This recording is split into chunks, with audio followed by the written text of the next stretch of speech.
강의사는 증시 각도기. 안녕하세요, 증시 각도 TV 시청자 여러분, 반갑습니다. 10월 22일 화요일 한국 마감 순서로 찾아뵙게 된 각도기 곽상준입니다. 네, 오늘 타이틀에 적었던 그대로 트럼프의 저주가 꽃이 핀 날이었습니다. 한국 시장이 그냥 녹아내리는 그런 흐름들을 보여줬는데요. 물론 뭐 전면적으로 다 녹진 않았습니다만 녹아내렸다고 해도 과언이 아닐 정도인데요. 여러 가지 상황들로 보건데 이거는 진짜 좀 심하다. 물론 이제 뭐 외국인들의 매수가 없었기 때문이고 뭐 삼성전자 끝도 없이 팔고 있고 등등인데 그래도 조금 심한 것 같습니다. 거래소 34.22포인트 1.31%가 하락하면서 2570.70포인트로 또다시 2600 깨졌고요. 연초 대비로는 2655에서부터 시작했으니까 대략 한 3% 하락했습니다. 지금 이렇게 얘기하실 분이 있을 것 같아요. 뭐? 3%라고? 설마? 네. 그럼 어디서 이제 메꿔지냐면 코스닥 시장에서 메꿔지죠. 오늘 코스닥 시장이 21.41포인트 무려 2.82%나 지수가 하락하는 흐름들을 보여주었습니다. 738.54포인트 연초 대비 15%가 빠졌습니다. 지수가 15%면 개별 종목 단에서는 40% 50%씩 빠진 것들이 있고요. 게다가 올라간 업종들이 꽤 있지 않습니까? 그러면 떨어진 업종들은 정말로 많이 빠졌다. 이렇게 정리해 볼 수 있겠죠. 오늘 코스피 시장 상승한 업종은 약세 중이었기 때문에 전통적인 방어주인 통신, 그 다음에 전기가스, 증권, 유통 이런 정도만 상승을 했고요.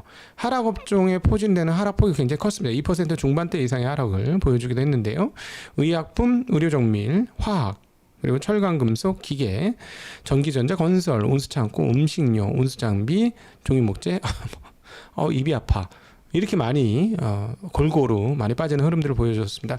고객 예탁금은 신용잔고는 18.2조 원으로 어제보다는 소폭 증가했고요. 신용잔고, 고객 예탁금은 54.4조 원으로 어제보다 다시 증가하는 흐름들을 보여주었습니다. 거래소는 상승 종목 196종목, 보합 49, 그리고 하락 종목은 692종목으로 상승 종목보다 3배가 넘는 종목이 하락하는 양상 보여줬고요. 코스닥은 조금 더 심합니다. 242종목, 250종목이 못 오르는데 반해서 떨어진 종목은 1360종목으로 5배 넘는 종목이 하락하는 그런 흐름들을 보여주었습니다. 자, 그야말로 오늘 한국판 트럼프 트레이딩이 있었는데요. 오늘 아침 미국 시장을 보니까 이제 멕시코 쪽에서는 환율도 약세이고 분위기가 이제 싸해지는데 멕시코 같은 경우는 아무래도 지금 미국에 300만 대 이상의 연에 300만 대 이상의 자동차를 수출하고 있는 국가 이기 때문에 관세에 대한 엄포가 나와졌기 때문에 한 뭐 200% 관세 뭐 이런 얘기가 나왔기 때문에 피해를 보는 입장은 분명하죠. 근데 한국은 오늘 코스닥의 상위 업종들이 전멸을 하는 흐름들을 보여줬는데요. 앞서 이제 의료 의약품 약세였다고 말씀을 드렸습니다만 다음으로 약세로 나왔던 게 화학하고 또 철강금속이에요. 여기에 포진된 게 어디다? 네, 2차 전지다. 2차 전지들이 4% 내외의 큰 폭으로 약세를 보여줬는데요. 아무래도 뭐 IRA법을 고치려면 의회의 동의를 얻어야 되고 의회를 통과시켜야 되기 때문에 쉽진 않겠지만 그동안에 선포해놨던 게 있죠. 무효하겠다고 선포했던 게 있기 때문에 거기에 대한 우려감이 상당히 크게 반영됐다. 이렇게 볼 수 있겠습니다. 그래서 오늘 2차 전지들이 완전히 녹아내리는 흐름들을 보여주었고요. 뭐 그동안에 그러면 빠진 게 없느냐? 그건 아니었죠. 살짝 반등하다가 왜냐하면 독일에서의 보조금 등등으로 인해서 전기차 시장에서 새로운 활로를 찾는 거 아니냐라는 의견에 따라서 조금 회복을 하다가 뭐 아주 굴러떨어지는 그런 양상을 주었습니다. 여기에다가 2차 전지 관련해서는 그 개별 기업단에서의 뉴스도 주가를 상승시킬 요인이라고 보기는 어려운 기존 주주들 입장에서 그런 뉴스가 좀 나왔는데요. 먼저 에코프로가 지주사 에코프로죠. 에코프로가 자기 주식 750억을 교환사채로 발행합니다.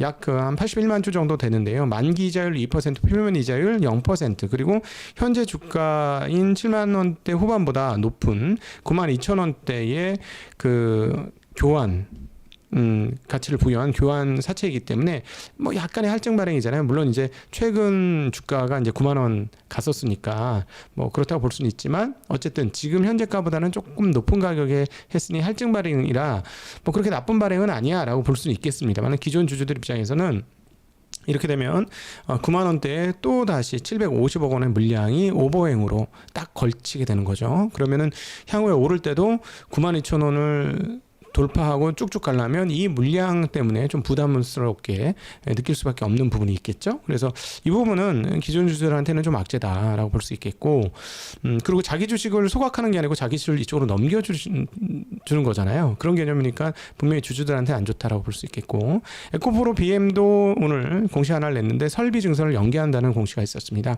기존에 24년 말로 기획된 하이니켈 양극화 물질, 그 다음에 NCMX 생산시설 구축, 단결정 양극화 물질 양산 라인 확대를 24년 말로 기획을 했었습니다만은 26년 연말로 연기하겠다라는 발표가 있었습니다. 투자 규모는 연간 5만 4천 톤 규모인데요. 포항 제4 캠퍼스 내에 지으려고 했던 이 설비를 상황이 안 좋다라는 얘기가 되겠죠.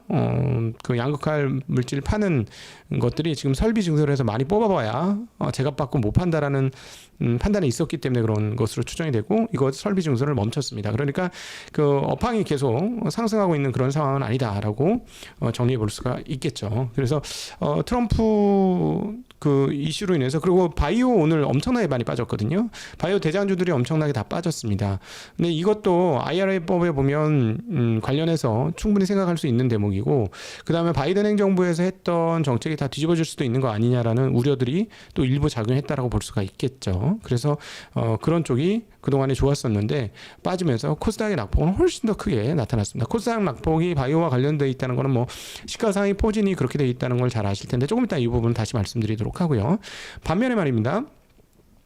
트럼프 집권에 대해서 조금 뭐 반사이익을 얻는 그런 영역도 조금 있는 거 아닌가 싶습니다. 바로 방산 영역인데요.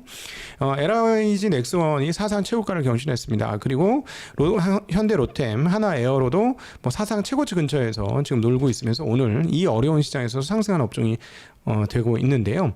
왜냐하면 폴란드가 5조 원대의 K9 천무를 금융 지원 없이 사겠다 라는 소식이 들렸기 때문입니다. 원래는 워낙 규모가 크기 때문에 한국에서의 금융 지원을 해줘야만 이것들을 사겠다. 그래서 낮은 금리로 지원을 해줘라. 민간 금융, 너 국가 금융으로 해줘. 라는 게 이제 폴란드의 요청이었죠. 그런데 지금 이것들을 그냥 금융 지원 없이 매입하겠다? 이거는 어떤 얘기냐면, 폴란드가 뭔가 조금 급한 거 아니야? 라는 생각을 하게 되죠. 근데 여기에서도 트럼프의 그늘이 보이게 되는데요. 트럼프가 뭐라고 했습니까? 우크라이나 지원 중단하겠다고 했잖아요. 만약 그렇게 될 경우 우크라이나가 버틸 수 있을까요? 네, 그렇게 되니까 폴란드가 느끼는 안보 위기감이 더욱 커진 것이다라고 볼 수가 있겠습니다. 원래는 이 그 K9 자주포하고 천무에 대해서 그 수출 지원을 하기로 했어요. 그래서 이거에 대해서 작년 12월하고 올해 4월에 구매 계약을 체결을 했었고, 각각 3조 2천억, 2조 2천억을 올해 11월까지 별도 금융 계약을 체결해서 진행하기로 했었는데, 이 부분이 지금 11월 이게 될지 안 될지가 애매모호한 거예요. 그래서 애매모호하다 보니까, 네, 제가 문을 열고 하고 있었네요. 애매모호하다 보니까 어떻게 되느냐? 이거를 그냥 금융 지원 없이 하겠다. 이거는 앞서 말씀드렸던 대로 폴란드가 그만큼 급하다라는 얘기가 되겠죠. 네. 아무래도 우크라이나가 어려워지게 될 경우는 폴란드가 가장 러시아와 인접한 국가가 되기 때문에 이런 조치들이 나온 것이 아닌가 싶습니다. 또 트럼프와 관련된 뉴스 재미난 게 하나 있어서 말씀드린데요. 월스트리트 저널이 전하고 있습니다. 지난 2주간 트럼프 승리 확률이 폴리마켓에서 급상승했는데요. 이 급상승하는 데는 뭔가 동일한 패턴이 보인다라고 언급을 하고 있습니다. 어떤 동일한 패턴? 이 승리 확률을 급상승하는데 베팅한 자금이 동일한 쪽에서 자금이 나왔다라는 거죠. 그래서 무려 3천만 달러의 베팅이 동일한 패턴을 보인 계좌에서 나왔다. 라는 겁니다. 그래서 폴리마켓에서는 외부 전문가 도움으로 이번 사례를 자체 조사 중이다라고 언급을 했고요. 과거에도 이런 사례가 있었다고 하는데 2012년에 그 공화당 주자였던 밋 롬니 대선 주자에 대해 집중 투자를 하면서 그때도 고래 투자자가 공화당 이쪽에 그 집중 투자해서 승리 확률을 높인 적이 있었다고 합니다. 그때 근데 밋 롬니가 떨어졌죠. 그래서 그 고래 투자자는 한 700만 달러의 손실을 봤다 하는 과거의 뉴스도 있다고 합니다. 또 트럼프와 관련된 재미난 뉴스 이미 뭐 많이 알려져 있는 내용인데요. 일론 머스크의 이야기입니다. 일론 머스크가 아메리칸 팩 행사에서 매일같이 한 명씩 뽑아서 100만 달러를 지급하기로 발표했다고 합니다. 선거에까지 매일 상금을 주기로 했는데요. 뭐냐면 그 수정헌법 1조 표현의 자유 그리고 2조 총기 소지 권리 보장을 지지 보장하는 청원에 투표를 하면 그 사람 중에 무작위적으로 한 명을 뽑아서 하루에 한 명씩 100만 달러를 지급하겠다라는 것이죠. 그런데 이제 여기에 대해서 이제 논란이 있는데요. 법학 교수인 릭 하세는 이건 선거법 위반이다라고 얘기를 했다고 합니다. 왜냐하면 투표 대가로 보상을 제공하거나 이를 받을 경우 1년 이하 또는 5년 이하의 징역이 가능하다라는 얘기고요. 반면에 아니다. 이거는 법을 위반하는 게 아니다. 왜냐하면 이 청원을 할 사람으로는 유권자 자격을 등록해야 된다. 라는 거고 유권자한테 돈을 주는 행위는 선거법 위반이기 때문에 문제가 되는 거고 징역을 살 수 있는 거지만 이번 건은 뭐냐면 그 유권자 등록을 한 사람한테 주는 거긴 하지만 유권자 등록을 대가로 주는 게 아니고요. 청원에 서명한 사람한테 주되 유권자 등록을 한 사람 중에서만 주겠다. 라고 한 거라서 조금 결이 다른 거죠. 그래서 이게 상당히 신박한 부자들이 할 수 있는 선거운동이구나 하는 생각이 듭니다. 그래서 아마 법적인 이미 조언을 받았겠죠. 그래서 제가 보기에는 이거는 아마 이게 선거법 위반 쪽으로는 쉽지 않지 않을까 하는 생각을 그냥 옆에서 구경하는 입장에서 해봅니다. 자, 또 오늘 트럼프 얘기 범벅인데 트럼프 당선 시에 중국 주식을 매수해야 된다는 의견이 있었습니다. 미국의 투자은행 제프리스의 크리스토퍼 우드 전략가는 블룸버그에 출연해서 이렇게 얘기를 했다고 하는데요. 도널드 트럼프 전 대통령이 11월에 대선에 당선될 경우는 중국 주식을 매수해야 한다라는 주장을 했습니다. 왜냐하면 초기에 트럼프 당선되면 깜짝 놀라서 중국 주식이 상당히 많이 빠질 수 있다고 보지만 중국 당국은 오히려 바이든 행정부 때보다는 트럼프 행정부를 더 좀 좋은 상대로 여길 가능성이 높기 때문에 오히려 떨어지고 나면 중국 주식을 매수해라라는 의견을 냈다고 합니다. 자, 이제 트럼프 얘기는 끝을 내고요. 오늘 코스닥이 엄청나게 많이 빠졌는데요. 오늘 오랜만에 코스닥 시장의 상황들을 전반적으로 한번 봤습니다. 코스닥 1위 기업이 이제 완벽하게 뒤집혀졌습니다. 2차 전지 회사에서 바이오 기업으로 싹 바뀌었는데요.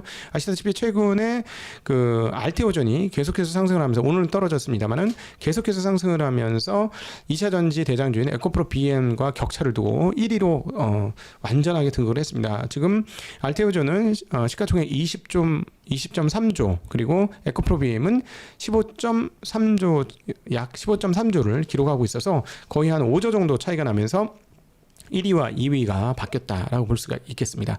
자, 그런데 이거를 보면서 한번 시가총액 사회 종목들을 한번 싹 훑어봤어요. 그런데 이제 주의할 부분들이 생겨서 투자자분들이 한기를 하시라고 말씀드리고 싶습니다. 지금 코스닥 시총 상위 탑 12위까지를 보니까 바이오 제약 관련된 종목이 5종목이에요. 알테오젠, HLB, 휴젤, 삼천당, 셀트리온 5종목이 12개 중에 5종목. 와, 많죠? 이게 올라갔고요. 이제 두 번째로 많은 게 2차 전지입니다. 에코프로, 에코프로 BM, 엔캠 여기가 3개 종목이 포진을 시켰고요. 다음은 화장품 관련 기기, 킬레세스 이런 것들입니다. 반도체는 리노공업, 로보트는 레인보우 로보틱스가 있는데요. 20위권을 한번 넓혀서 봤어요. 그랬더니 바이오 비중이 많이 높습니다. 바이오 비중이 이것 외에도 상당히 많이 포진되어 있거든요. 또 다른 바이오 종목들이 있는데 이런 말씀드리고 싶습니다. 작년도 중후반에 코스닥 종목을 보면 2차 전지 관련주들이 탑 10, 탑 20에 엄청 많이 들어가 있어요. 그래가지고 그럴 때는 보통 우리가 과거에 지나서 되돌아보면 좀 과열의 흐름들이 나타날 때 이런 현상들이 발견이 됩니다. 그래서 제가 보기에는 이제 바이오가 물론 조금 더 올라가고 더 좋아질 수도 있겠죠. 그런데 일단 그 노란불 이상은 떴다라고 판단할 수 있을 것 같습니다. 그러니까 상위 종목의 20종목에 거의 절반 가까이가 바이오 종목이라는 거는 뭔가 좀 고민을 해봐야 되는 대목이 아닌가 하는 생각이 들고 환기 차원에서 여러분들한테 한번 말씀드리는 내용이 되겠습니다. 과거 2차 전지도 그랬다라는 거죠. 자, 오늘 재미난 뉴스 있었는데요. 맥심이란다. 동서, 주식회사 동서가 상한가를 갔습니다. 이렇게 무거운 주고 이렇게 안 움직이는 주가 왜 상한가를 갔느냐? 맥심을 수출할 수 있는 길이 열렸다라는 것 때문에 상한가를 갔는데요. 맥심은 사실상 한국에서는 음식료 업종 중에 가장 강력한 현금 흐름을 보유하고 있는 가장 알짜 회사 중에 하나이죠. 그리고 작년부터 그 배당률도 좀 올라왔고, 그 다음에 최근에는 자식대로 계속해서 지분이 이전되고 있었습니다. 주가가 밸류에이션이 낮진 않지만 주가는 상당히 그 PBR 밴드 기준으로는 낮았기 때문에 그렇다고 보여지는데요. 아주 알짜 중에 알짜의 회사죠. 근데 왜 이 회사가 외국에서 일본에서 뭐 맥심 같은 거 손님 오실 때 특별히 드리는 그 음료라 이렇게까지 전해지고 있는데 왜 해외 수출을 못했느냐? 맥스웰 하우스라고 나이 드신 분들은 알 거예요. 맥스웰 하우스. 이게 처음에 만들 때 자체적으로 만든 게 아니라 맥스웰 하우스의 기술로 만들었죠. 맥스웰 하우스가 어떤 회사냐? 제너럴 푸드라는 아주 유명한 회사의 브랜드였습니다. 제너럴 푸드. 그게 맥스웰 하우스였고, 이 맥스웰 하우스와 함께 맥스웰 하우스 커피를 만들었고, 향후에 맥심이라는 커피를 만들었어요. 근데 문제는 뭐냐면 이 제너럴 푸드가 크래프트로 인수됐고요. 크래프트에서 몬델리즈라는 회사로 분사가 되었습니다. 근데 이 몬델리즈라는 회사가 가지고 있는 회사 중에 JD 핏이라는 회사가 있습니다. JD 핏. 네. 근데 이 JD 핏이라는 회사가 커피를 팔아요. 근데 그러다 보니까 협약이 어떻게 돼 있냐면 그 이 몬델리스와 그 옛날 그러니까 제너럴 푸드부터 해가지고 어떻게 돼 있냐면 그 동서의 자회사인 동서식품의 지분을 반반 가지고 있는데 한국에서만 영업을 하게 돼 있는 거예요. 외국에 못 나가게 돼 있는 거죠. 그러니까 사실은 맥심 그 믹스는 진짜 한국의 고유 상품인데도 불구하고 해외 못 팔고 있었던 거예요. 왜냐하면 기존에 이제 몬델리즈가 해외 커피 하우스를 갖고 있었기 때문에 경쟁이 되니까 못 팔게 되었던 거죠. 그런데 무슨 뉴스가 나왔냐면 이 몬델리즈가 가지고 있는 JD 핏을 JAB라는 회사한테 지분은 전량 매각합니다. 전량 23조 달러인가? 네. 그래서 전량 매각을 합니다. 그렇게 되니까 어떻게 되냐면 주요한 자회사 중에 커피를 팔던 회사를 팔아버렸어요. 자, 그러면 어떻게 돼요? 그러면 이제 동서식품이 해외에 나가서 커피를 팔 수 있지 않겠느냐라는 전망이 나오면서 주가가 뿅 하고 올라와서 상한가 마감되었습니다. 한국 그 푸드 업체 중에서는 정말 강력한 회사이죠. 그리고 상당히 요즘에 뭐 원두 커피를 많이 먹는다고 해도 상당한 그 고정 팬트를 가지고 있는 그 식료품이기 때문에 이 부분에 있어서 상당히 기대가 되어서 상한가를 갔다라고 볼 수 있겠습니다. 그리고 어제 이어서 깜짝 놀라는 소식인데 어제 그 제가 방송 중에 노래를 틀어드렸는데 이게 저작권법 위반이 진짜 10초도 안 틀었거든. 근데 저작권법 위반 걸려가지고 그게 잘렸어요. 잘려가지고 못 하게 됐는데 이 바로 로제와 누구야?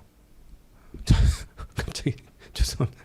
로제하고 같이 했던 그 누구야? 브루노 마스. 예, 죄송합니다. 브루노 마스가 부른 아파트.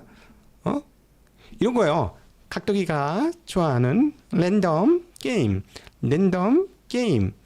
딴 아파트 이거예요. 이거니까 이게 지금 해외 클럽 같은 데서 지금 난리가 났다고 합니다. 잠깐 보여드릴까요? 아파트 이거예요. 네, 이제는 안 걸리겠지? 이렇게 짧게 했으니까. 네. 자, 그래서 근데 이게 어제 스포티파이 2위였는데 오늘 이제 스포티파이 1위까지 올라갔고 뭐 당연히 계속해서 이제 유튜브 쪽에서의 뷰 수는 엄청나게 늘어나고 있고 이로 인해서 YG 플러스가 이틀 연속 상한가를 가는 기염을 토했고 한국의 엔터 업체들도 이 험악한 분위기에서 나쁘지 않은 모습을 보여주었습니다. 네. 자, 오늘은 이런 정도로 정리를 하고 말이 좀 빠르죠. 제가 혼자 하다 보면 시간을 아껴야 되고 여러분의 시간을 아껴줘야 된다는 생각에 항상 좀 말이 빠릅니다. 제가 유튜브 저 혼자 볼 때는 1.75배속이나 2배속으로 봐요. 그러다 보니까 여러분들의 그 귀한 시간을 내가 함부로 허비할 수 있겠어 하면서 말이 이렇게 좀 빨라지는데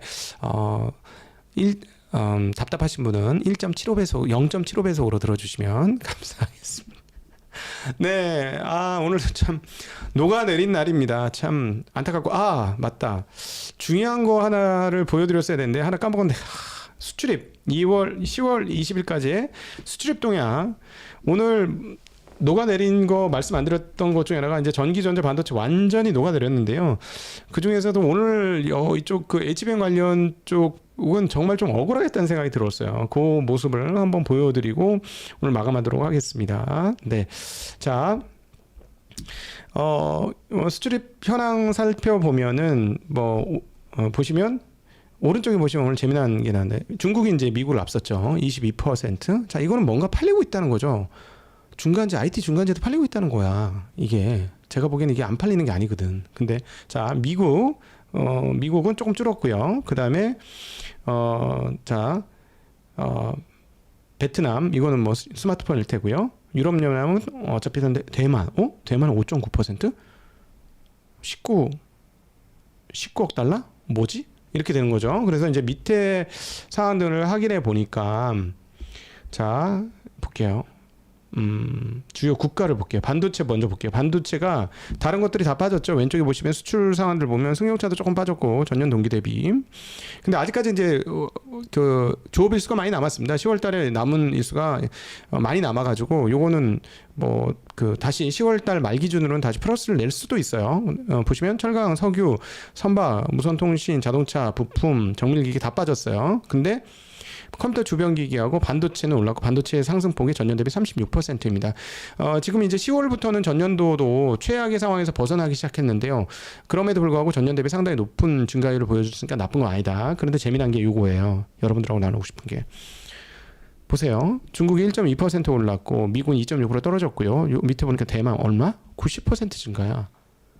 90% 증가? 19억 달러? 갑자기 뭘까요 이게?